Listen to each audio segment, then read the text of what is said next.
Sup people, hope everybody's doing well. Today is going to be a guide on how to use Justin Gaethje in UFC 6. I really enjoy playing Justin Gaethje because they gave him a lot of unique animations, and if you actually know how he fights in real life, you can really use that to your advantage. So, let's go to his flow states. Normally I would go more in depth with his flow states, but he gets a lot of his flow boost just by fighting in the game. You really don't have to think about it. As long as you're fighting somewhat close to how he fights in real life, these will be activated. His flow perk is that he gets faster health recovery when you pop it. That's very important, and that's also very realistic to him in real life because he is a very, very durable fighter. So let's go to his striking. His stand-up sticks out, obviously, 5 stars. 96 punch speed, 96 blocking, 98 kick power. These are the big standouts. You're going to want to do a lot of kicking with him, obviously. The grappling, you don't want to grapple with Gaethje at all. I mean, that's not his style. The 92 ground striking, that's good for finishing the fight with TKOs.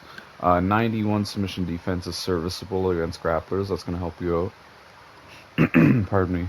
And the 95 clinch striking, that's great for if you're fighting in the pocket, you can clinch. And you'll see one of my tactics later on uses the clinch, so stay tuned for that. Let's go to his health. Really, really great health stats. 93 cardio, 94 chin, 95 body, 96 legs, and 96 recovery. His cut resistance is not all that great, so you're going to have to watch out for that for sure. And his top moves, he has a 5-star rear roundhouse, a 5-star rear uppercut, a 5-star overhand, a 5-star rear leg kick, and a 5-star rear calf kick. So, let's go into the practice mode and let's use him and let's figure out some tactics. Alright, so first of all, your main tactic with Gaethje, or one of your main tactics, are going to be the low kicks, obviously. 98 kick power, 5-star leg kicks, that's a no-brainer. You don't really want to throw these naked, you don't just want to be out here and step in and throw. You want to set it up, just like anything if you're playing a fighting game, or if you're fighting in real life, you want to set stuff up, right? So, I like to go jab, leg kick, you can go cross, leg kick, hook, leg kick. You can even go the rear hook to the leg kick. That's new. That's not in UFC 5 or 4. You can go the overhand. Actually, you can't. Sorry, I thought you could. You could go the lead overhand into the leg kick. Just set it up. You know what I mean? Don't just throw it blind. You don't want to be throwing it blind. Something that Justin Gaethje's always been great at, even if he hasn't used it a lot, besides his fight with Ilia Topuria, is his jab. You should use his jab as an intercepting tool. When they're coming in, you can just pop them with that jab, and then that can lead into other techniques. If they're pretend Ilya's coming in, you pop him with a jab. If he starts backing up, that's when you can go jab and then jab cross if you want, or you can go jab and then run in with your hooks. You know what I mean? Stuff like that. So you want to use your jab as an interception tool. That's how you want to use it. And you could double up on it too. Just make it annoying and get up in their face with it. That's kind of what you want to do. Another one of Justin Gaethje's main weapons is the rear uppercut and the collar tie uppercut. These are what he brutalized Rafael Fiziev with in both of their fights. This is great in combination with his lead hook because he dips down into it like that. That's really, really satisfying to land. And if you want to take it a step further, this is what he actually does in real life. This is one of his main weapons. He'll go lead hook, collar tie into the uppercuts and then break.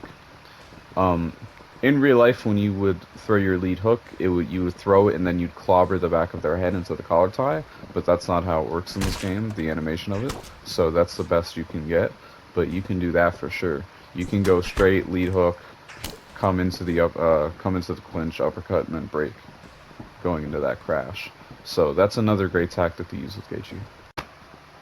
So Justin Gaethje's last main weapon that I'll showcase in this video is his rear head kick. And what you might not know is that he has 2 special head kicks in this game with unique animations. He has his normal roundhouse, and he also has the ducking roundhouse, which looks like this. Both are very, very cool.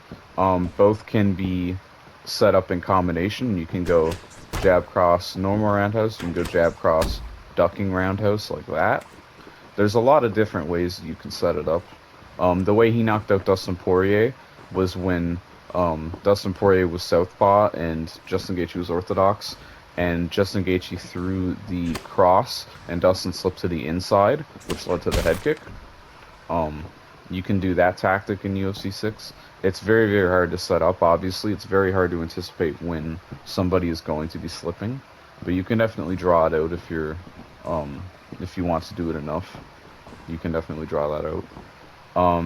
So yeah, you can set up Justin Gaethje's head kick in a lot of different ways. If you focus on the legs the whole fight, it's only natural that their guard is going to drop, and that's when you can throw the head kick up high. You know what I mean? You can go leg kick, step back, throw the ducking one like that. Anything, you know what I mean? And the ducking one, you can honestly throw that off of rear attacks too. You can go hook into that. You can go jab, uppercut, ducking roundhouse like that. There's a lot of cool combos you can do with it, and you can't do that with the normal head kick. Like if I try and do it with the normal head kick, it doesn't flow in combo. But with the ducking one, it does. So I prefer the ducking roundhouse like that. I think the animation looks cleaner. I think more people get caught by it. But it's just personal preference. You can do what you want. So, to summarize our tactics with Justin Gaethje, set up the low kicks. Do not throw them blind. Make sure you're setting those up. Be active with the jab. Pump that jab out as much as you can. And just be active with that. Use it as an interception tool. Crash into clinches with uppercuts. And just crash in general with big power. You can throw your hooks too. Set up your head kicks. Those are a very important weapon for him. That's where you get big power. That's where your knockouts are most likely going to come. And once you flow those together, you're going to be very, very dangerous. You're going to have big power because they are all 5-star techniques for the most part. So that's pretty much what you want to do. Set up your leg kicks, be active with the jab, crash into clinches with power, and then set up your head kicks. That's pretty much what you're going to want to do. One more thing with Justin Gaethje, if it's late in the fight or if you just want to do something flashy to catch them off guard, he does have access to the Rolling Thunder kick. That especially flows well with his leg kicks, because if they're worried about the legs, that's when you can step back and throw this kick, and their block will most likely be down, and that'll be big, big damage. So do not forget that he has that tool.